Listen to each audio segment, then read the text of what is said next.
He is Michael Langston, recruiting analyst for Warchant.com, the ultimate Seminoles sports source. If you don't know, use the promo code Warchant30 to get you 30 free days of access. Try it, you'll like it, and you're not going to leave. I can almost guarantee you of it. I'm Aslan Javani. Thanks for joining us for this edition of Warchant TV. We're talking about the signees from the 2020 recruiting class as they inch ever so close to getting on campus and contributing to the Florida State football program. Offensive line, obviously a huge position of need for Florida State, Michael. They got quite a nice little prospect out of Venice, a great program in Thomas Shrader. What are some of the strengths of his game when you look at his film and think about him as a football player? Well, first of all, he is a massively strong kid, a very strong kid. And he finishes. He's a mean player. Plays mean. That's the way Atkins likes him. Plays hard. Can physically just dominate you once he gets his hooks on you. He locks in, and he's really tough to get by once you do that. So he does a very good job with his physicality. He does a good job at chipping when other linemen need help. And he's pretty athletic as far as his position. So definitely his physicality and his ability to finish blocks really stands out. Okay. What do you think he's got to finish up on if he wants to get his game Division I Florida State ready, Michael? Well, like a lot of offensive linemen, technique is a big deal. Hand placement, not lunging too much.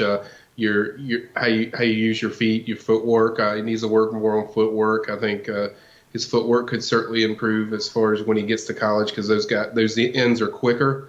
You're going to face quicker guys where they can embarrass you if your footwork's not on point. So I think footwork is an area I'd like to see him improve on. I think strength-wise he's pretty good coming in FSU, but footwork and just hand placement and you fix those or you work on those things. I think he can be a solid addition to the team for that offensive line.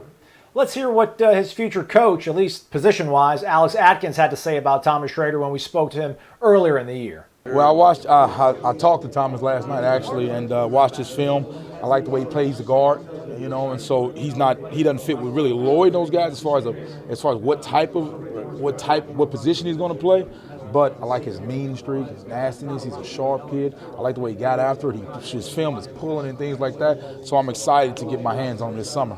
All right, Thomas Shrader comes from a powerhouse program at Venice High School. It's a position of need, offensive line. So, Michael, how do you project him in terms of 2020? Is he a redshirt guy, or are you giving him the green light? If he would have come in, I think in the spring, I would probably say green light. But I'm going to go redshirt just because, most times you need to get used to the speed of what you see in college. It's a lot different in high school. So I think the technique thing, which I think I've said that you need to work on, I think those are areas you want to see improve, and that gives him a chance. He can go out there and practice. He can work with these guys. I think fine-tune that stuff, get everything straight with that part of his game, and then the following year be ready to go out there and compete for a starting spot. I think he'd certainly be ready after that point once you get that technique fine-tuned with the footwork and stuff like that. So I would say redshirt just going the season. And offensive linemen are kind of different, just where you have to be more patient with those guys. You don't want to just throw them out to the wolves right off the bat. You gotta feel comfortable when you have guys on the edge like that are on an island. So I think a year working redshirting will certainly benefit him in a big way. There's your prospect breakdown, courtesy of Michael Langston, recruiting analyst for Warchant.com.